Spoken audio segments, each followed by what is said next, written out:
Eu acho o seguinte, pelo que nós vimos hoje no Allianz, no estádio do Palmeiras, todos, atletas e comissão técnica, tinham que pedir desculpas, escusas, perdão aos torcedores que lá estavam presentes, estavam ouvindo no rádio, acompanhando nas nossas plataformas e também na televisão. Um pedido de desculpas seria um gesto de dignidade de todos os profissionais. Mais do que isso, direito a um reingresso, a devolução do ingresso. Eu não dou dinheiro, olha aqui, ó. O espetáculo foi uma porcaria. Lembra quando você ia no cinema, Pedro? Aí dava um problema lá na projeção, aí te dava um ticketzinho na saída. Aqui, meu filho, toma um ticketzinho, porque o próximo jogo do Palmeiras ou o próximo jogo do Flamengo vai ser de graça. Porque hoje aqui não teve jogo, não teve futebol, não teve espetáculo, não teve entretenimento, não teve divertimento. Teve um antijogo, um antifutebol. As duas maiores equipes do futebol brasileiro praticaram hoje o antifutebol, o não futebol.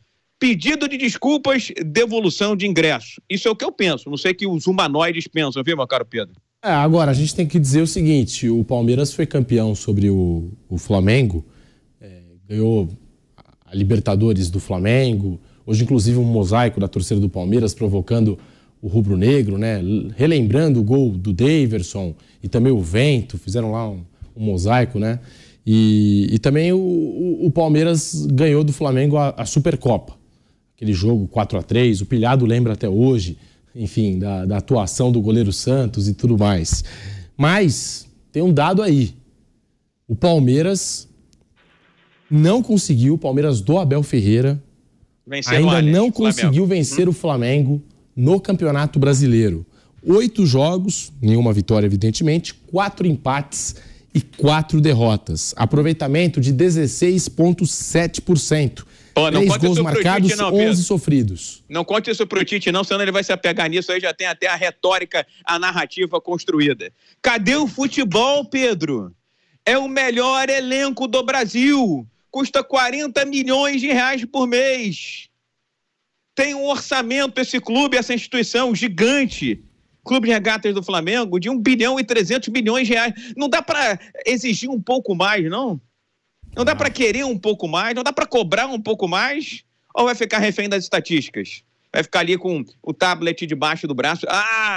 Mas o meu time, quando chuta com a perna esquerda, faz de cada 10 chutes, 3 na gaveta. A cada 50 cruzamentos com a perna esquerda, o meu centroavante consegue fazer 2 gols de bicicleta. Isso não me convence, Pedro. Para um time que custa 40 milhões e tem um orçamento de 1 bilhão e 400 milhões de reais. E as minhas críticas são extensivas também ao Palmeiras hoje, que praticou um antijogo, um antifutebol. O primeiro tempo foi terrível, foi sonolento, foi modorrento, foi mequetrefe. Tenho certeza que muita gente que estava no Allianz preferiu comer a pipoca, tomar um refrigerante, conversar com o cara do lado, porque nenhum conseguiu gritar. Nenhum conseguiu gritar. São 2 técnicos de altíssimo gabarito, com uma história vitoriosa. São pessoas sensatas, são pessoas inteligentes. Espero que tenham dignidade e pedir desculpa às torcidas. Sabe o que eu pensei muito hoje? Você sabe que eu sou fanático. Você já falei, vocês já perceberam que eu sou muito fanático pela Premier League, né? E o narrador da Premier League... Narrador que você tinha acompanhado, qual é o nome do time lá? Bolívar e... Eu tô mais... Bulo. Pensei que era esse jogo que você assistia em casa. Agora, olha só. O narrador oficial da Premier League é o Paulo Andrade há 20 anos, 18, 20 anos. E ele foi contratado esse ano pela Globo. Legal, pô, o menino merece. Eu sou fã dele, adorei. Também. E hoje ele estava narrando esse jogo pela Premier. Eu falo, meu Deus do céu, Deus queira que ele tenha ido ganhar muito dinheiro, né? Para compensar, porque ele vai perder. Ontem ele teria narrado o jogo do City, hoje ele teria narrado o Manchester United e o Coventry, e ele narrou isso aí. Quer dizer, eu não estou dizendo que ele deu um passo errado, não é isso? Estou falando assim, tomara que ele tenha ganhado muito dinheiro, foi para uma emissora grande como a Globo, tá tudo certo. Mas eu fiquei pensando, falei, caramba, né, pô? Né? Que diferença, né, cara? Que coisa maluca. Eu ficava olhando e tal, aquela fala dele, né, na transmissão. Eu digo, meu Deus do céu, né? Que coisa difícil. Não, uma coisa difícil, né? O que você estava vendo antes? Eu estava vendo? Você não disse que... não, hoje então você não viu a Premier League, né? Não, hoje foi a FA Cup, mas a gente acompanhou. Sim. Foi Coventry e Manchester United. Eu vi ontem o City, sim. Eu sempre vejo, e senti falta do Paulo Andrade. O Vogue é um belo narrador, um bom menino, tudo, mas senti falta do Paulo Andrade. E hoje ele... Paulo Andrade foi compensado com o Palmeiras e Flamengo. Meu Deus do céu. Eu tô te perguntando... Eu pensava no Paulo Andrade o tempo inteiro. Eu falei, puxa vida, que coisa. Perguntei isso porque no dia que eu assisti o Pujante Bolívar em viagem, fazer 3-0 no Palestino com 2 gols de Chico, você ficou me tirando uma onda aí. Então. Eu não vejo esses jogos. Agora, já que a gente está cobrando um futebol mais vistoso, Chico, mais interessante aí de Flamengo e Palmeiras, o Palmeiras, né, Piperno? Palmeiras, alguns jogadores vêm numa queda de rendimento. Gomes ainda é irreconhecível. Gustavo Gomes. Ele tomou de totó do Bruno Henrique hoje. Piquerez. Veiga também. Acho que o Veiga teve uma queda. O Gomes ainda tem um pano que ficou muito tempo machucado. Sim. A lesão lá, né? Foi marcar o Romero que deu entrada nele. Ele machucou. O Gustavo Henrique foi. Ele machucou um dos ele mesmo dedos ele já pra marcar e já lutou. E aí, você pega alguns jogadores, acho que esses 3, né, refletem mais. No começo do ano, bem no começo da temporada, o Everton vinha sendo muito criticado. É um grupo muito vencedor, um grupo que está na história do Palmeiras, mas aquilo também, né? Tem as suas fases, tem os seus momentos. O Rony também acho que já não é mais aquele Rony de 21, 22, que era muito oportunista, que colocava a bola para dentro e fazia os gols. Né? O Rony hoje já virou reserva do Palmeiras, por exemplo. O Breno Lopes já foi negociado, foi por empréstimo para o Fortaleza. E no fim do ano acaba o contrato dele com o Palmeiras, não vai renovar. Então o Palmeiras já até se despediu do jogador. Será que é um momento de alternância de ciclo nesse Palmeiras do Abel Ferreira, Piperno? Claro que isso tem que ser considerado, sim. Né? A gente sempre faz aqui a lista dos jogadores do Palmeiras, dos titulares do Palmeiras, que chegaram nas temporadas 17 e 18. Sempre chama atenção, né, que, por fato de que o Palmeiras, desde 2017, ele não compra lateral direito. Né? O Marcos Rocha e o Mike. Agora, mais do que isso, tem a forma de jogar. E é esse o problema que eu identifico hoje como mais sério. O Palmeiras virou...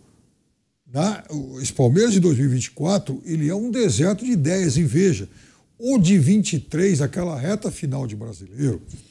Ele foi campeão com toda a justiça, mas com toda a justiça estava 1000 pontos atrás, e aí o adversário, o Botafogo, guiou aquela coisa toda, o Palmeiras reagiu e ganhou o título. Mas o Palmeiras ganha o título principalmente porque aconteceu uma mudança. Depois que a casa caiu na Copa Libertadores, quando o Palmeiras, entre os 4 semifinalistas, era de longe o melhor e perdeu, bom, aí não tinha mais desculpa para não dar uma chance do time titular para um garoto chamado Hendrick.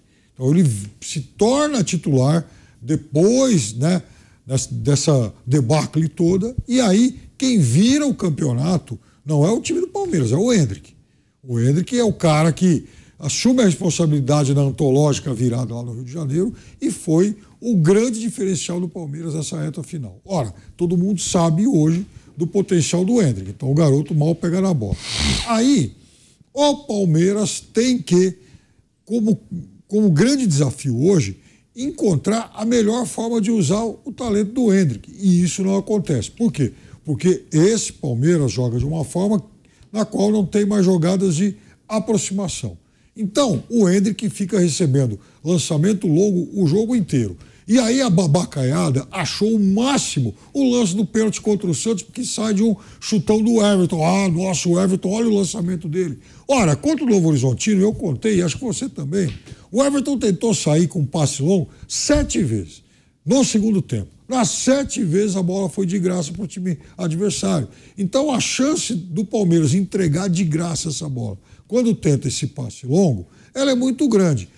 A jogada do Hendrick com o Santos foi a exceção que confirma a regra, porque houve uma falha do Felipe Jonathan, que cochilou, o goleiro demorou para sair e o moleque é muito mais esperto, ele entrou no meio e arrumou aquilo tudo. Mas não é porque foi uma jogada bem construída, foi uma jogada que acidentalmente deu um resultado e muita gente acha aquilo o máximo. Então, Palmeiras hoje, na parte final do jogo, o Palmeiras chegou a ter 4 jogadores com vocação de ataque. O Hendrick, o Rony, o Lázaro e o Estevão. Nenhum dos 4 pegava na bola com a bola no chão. Era tudo passe pelo alto para eles brigarem. Então isso aí é desperdício de talento. Na única jogada que o Estevão teve com bola no chão, aconteceu porque ele bate o escanteio, a bola volta, aí quando a bola voltou, para começar a história ele já deu um come lá no Ayrton Lucas, driblou de novo e tal, cruzou, o Rossi pegou. Agora, ficar esticando bola pelo alto para esses 2 moleques e também para o Rony, aí realmente é desperdiçar. Resultado, a culpa vira do Hendrick, a culpa vira do Rony, que está em uma fase, a culpa é do moleque que é amarela, mas não é. É porque não consegue jogar para eles. Imagina, por exemplo, pegar Vampeta novinho, volante e tal. Aí o goleiro do meu time fica dando um monte de bicão para frente e o zagueiro, e o atacante franzino, sub-17 ainda e tal, vai pegar e disputar a bola no físico com você. Não vai. E o Flamengo é tudo zagueiro bom, jogador de meio campo bom. Zagueiro de seleção. Pô, todo mundo já jogou em seleção. É uma crueldade com a molecada. Mas hoje, Piperno, hoje eu acho que faltou meio de campo para as 2 equipes. Faltou a presença, né, de meio de campo para Palmeiras. Achei até que o Flamengo soube explorar pouco essa ausência, né, geográfica, né, essa pouca ocupação de espaço do Palmeiras, mas não conseguiu ocupar porque o principal jogador que dá a mobilidade, que faz ali a flecha, faz o box-to-box de área a área, estava no banco de reservas por opção do treinador, certo? E do lado do Palmeiras, eu ficava procurando ali o cara para coordenar, para concatenar o time e não via. E talvez o Palmeiras hoje tenha padecido diante do esquema tático montado pelo técnico Abel Ferreira, com 3 zagueiros. Eu não sou particularmente muito apreciador desse tipo de esquema tático, mas acho que havia ali um hiato, havia um buraco, havia uma lacuna no setor do meio de campo. E aí a bola não passava nem pelo meio de campo do Flamengo, nem pelo meio de campo do Palmeiras. Com um campo ruim, com técnicos defendendo mais do que querendo atacar, valorizando o antijogo, o jogo ficou feio, ficou modorrento. Quando eu falo do Carlinhos, não tem nada contra o Carlinhos, pelo contrário. Acho que fez um excelente campeonato estadual do Rio de Janeiro, mas acho que é um jogo muito grande, muito expressivo para o rapaz que acabou de chegar do Nova Iguaçu para vestir a camisa do Flamengo. Ele sai de uma realidade para outra totalmente distinta, ainda na casa do adversário, num jogo em que o Flamengo carecia de algumas peças fundamentais até para valorizar e incrementar o futebol dele. Então, eu vi ali buracos no setor do meio de campo no primeiro tempo, por isso que o jogo não rodou, o jogo não andou. E no segundo tempo, quando os técnicos perceberam que poderiam preencher mais geograficamente o espaço, o Flamengo com o Gerson inicialmente, depois com o De La Cruz, algumas jogadas, alguns lances começaram a pintar. Sempre vai ter aquele positivista, né? Aquele otimista dizendo, um adversário como o Palmeiras, um ponto fora de casa, é bom, é legal. Eu estou sempre olhando muito mais à frente. Eu estou olhando em perspectiva, viu, Pipiano? E olhando em perspectiva, a gente não consegue ver, na minha avaliação, nem Palmeiras, nem Flamengo prontos para a temporada. Por mais frágeis, como disse o Flávio, sejam os adversários que tenhamos em todas as competições daqui para frente. Agora, quando entra na fase de mata-mata, é outra realidade completamente distinta. Vem uma bola vadia, vem uma bola torta, pimba, toma um gol, se fecha lá atrás, acabou o sonho. Então tem que pensar um pouco mais à frente. E é preciso aprimorar bastante. E quando eu falo que a culpa foi A, de B e de C, eu acho que a culpa é generalizada, mas tem 2 personagens que eu acho que foram protagonistas desse mau futebol, desse mau espetáculo, merecedor de pedir perdão e devolução de ingresso. Tite do lado do Flamengo e Abel Ferreira do lado do Palmeiras, viu, Pipinha? O Palmeiras, né, a gente analisando aqui esse time do Abel Ferreira, acho que o Estevão entrou bem no jogo. Eu acho que dos titulares, daqueles que começaram a partida, o Aníbal Moreno foi muito bem. Jogador vertical e também na marcação. Foi um jogo bom, né, para volante e para zagueiro. Muito travado, muito pegado, muito disputado. Né? O Aníbal Moreno acabou se sobressaindo mais uma vez. É destaque da temporada do Palmeiras, o Aníbal Moreno. Mas o Palmeiras hoje, do meio para frente, é isso. É bola no Hendrick e cruzamento pro Flaco Lopes na área. Né? São basicamente essas 2 jogadas, o Palmeiras do meio para frente. Mas é começo de temporada, tem muita coisa ainda para acontecer, muita coisa ainda para rolar. e nós vamos ouvir a palavra do Abel Ferreira, ao vivo aqui no Canelada da Jovem Pan. Abel Ferreira, após Palmeiras 0, Flamengo também 0. Negar que do outro lado está uma equipa super competente, com muitos recursos e que nos criou dificuldades também depois das substituições, mas eu acho que a nossa equipa se portou bem. Abel, boa noite. Thiago Henrique, Dimensão Esportiva. Abel, após o Flaco sair, o Palmeiras continua insistindo em cruzamentos na bola na área, foram 10 cruzamentos nos últimos 30 minutos. O que explica a insistência do cruzamento mesmo sem o 9 de referência? Muito obrigado. Muito fácil, o nosso adversário fecha bem o jogo por dentro, joga com 3 médios por dentro, ainda meteu um quarto médio que é aquele jogador que custou quanto? Não, aquele jogador que custou, sim, vocês devem pensar que eu não sei o nome dele, quanto é que ele custou? Eu acho que na última coletiva eu fiz um comentário, mas ninguém percebeu aquilo que eu disse. Às pessoas que fizeram questão de me responder essa pergunta, eu fiz que o Flamengo sim tinha dinheiro. Vejam nos últimos 5 anos o nível de contratações do Flamengo. Foi isso que eu quis dizer para quem não percebeu. E portanto meteu mais um médio, ok? 4. Portanto, nós não queremos bater no muro. E quando não dá para bater no muro e quando o adversário se fecha por dentro, nós temos que ir por fora. Mas essa é uma bela pergunta. Eu lanço-te um desafio. Vais a esta jornada, vê quantos golos foram de jogo interior, vê quantos golos foram de cruzamentos e vê quantos golos foram de jogada individual. E depois a gente fala como é que a gente entra. Nós entramos conforme o adversário nos deixa. Não é? Se o adversário, vocês viram 2 ou 3 viradas na primeira parte, da direita para a esquerda, apanhar o Mike sozinho. Porquê? Porque o adversário, primeiro, o Flamengo defende-se muito bem. 2 blocos de 4, mais 2 na frente, junta bem, fecha bem o corredor da bola, fecha bem o corredor central. E não é por acaso que é uma das melhores defesas, não é? Fecha-se muito bem. E nós temos que usar, quando nos fecham o corredor central, temos que usar os corredores de fora. E normalmente por isso é que é sempre muito mais difícil entrar por dentro, e nós fizemos o mesmo. Acho que nós não deixamos o nosso adversário, como disse, jogar, sim.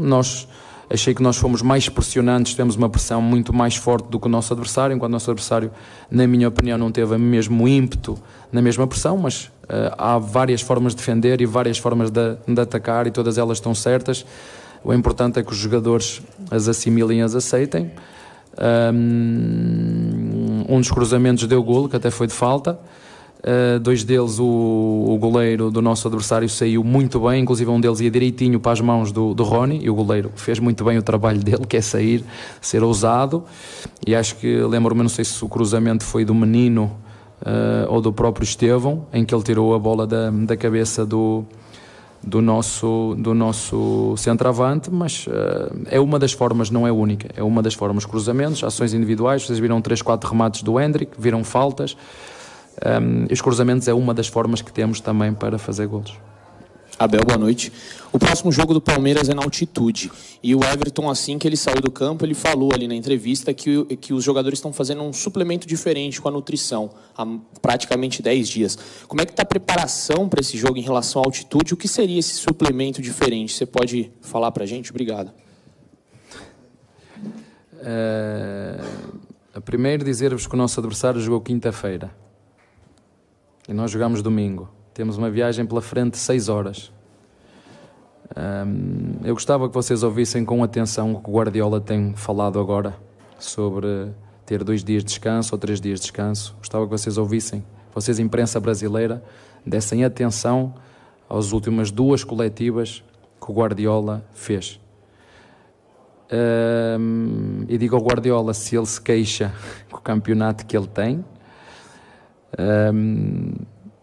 se vier aqui competir para o Brasil com a quantidade de viagens que temos que fazer, ele não faz nenhuma viagem de 6 horas para ir jogar.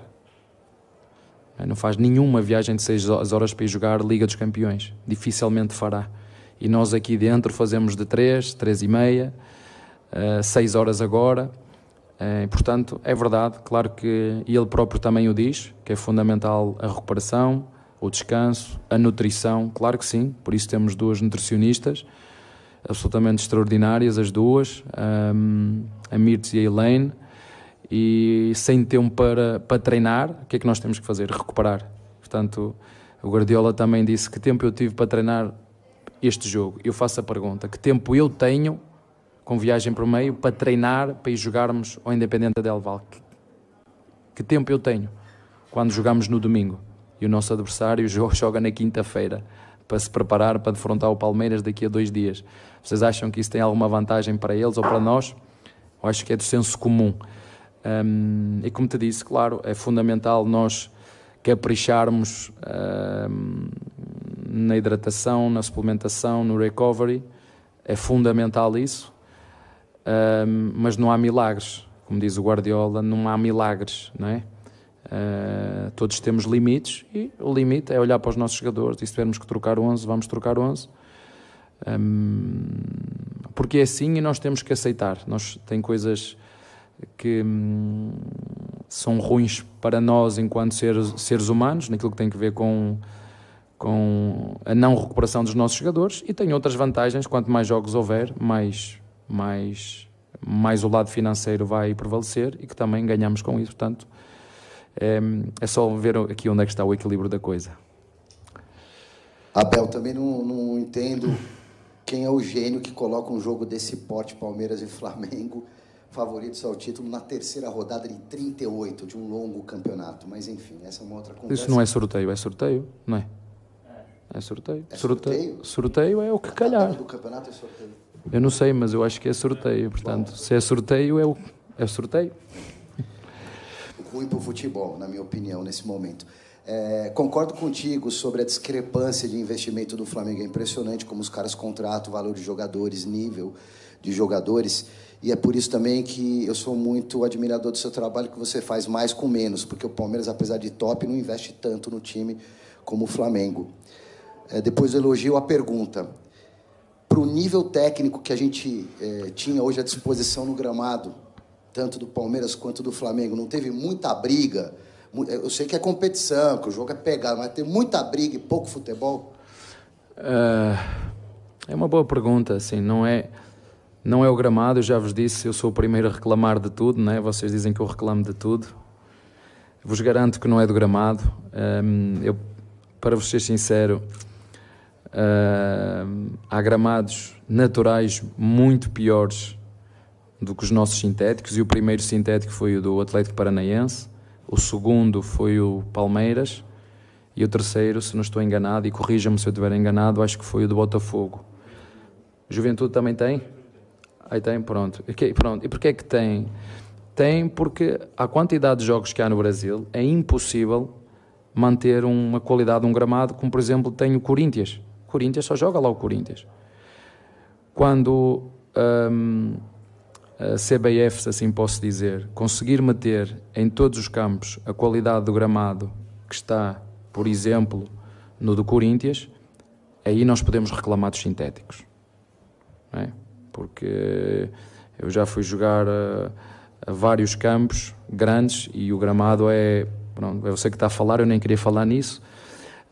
Sim, é ruim, e vocês sabem, é ruim, é muito mais propício a lesões e a entorces do que a grama sintética. Agora me diz, não, eu olho para aquele jogo que ainda vi, o City com o Real Madrid, parece o tapete que eu tenho lá em casa, aí estamos a falar de outro nível. Portanto, nós vamos falar, e eu aí concordo,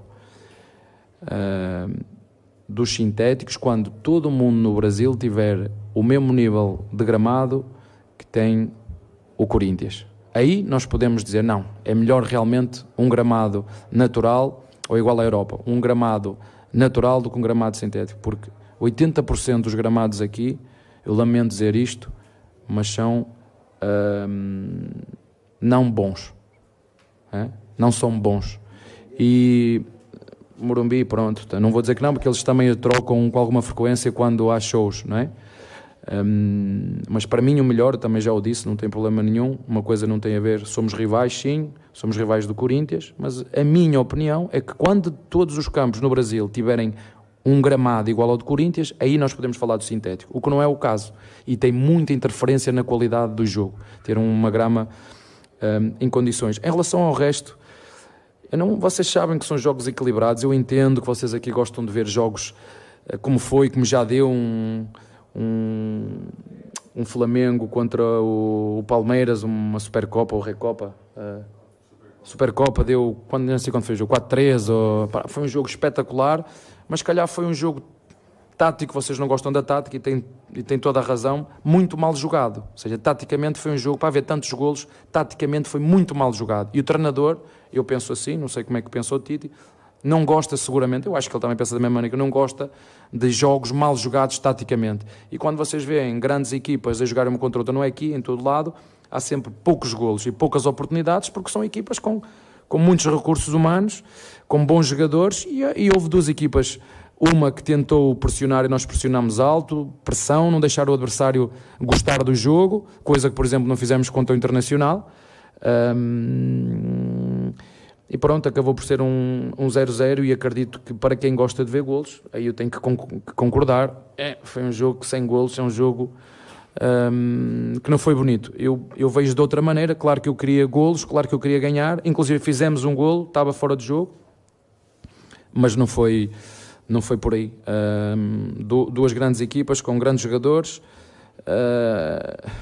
e pronto, e deu 0-0. E como te disse, achei que nós poderíamos ter ganho, mas não podemos não negar que do outro lado está uma equipa também com muita qualidade e pronto, e vocês viram.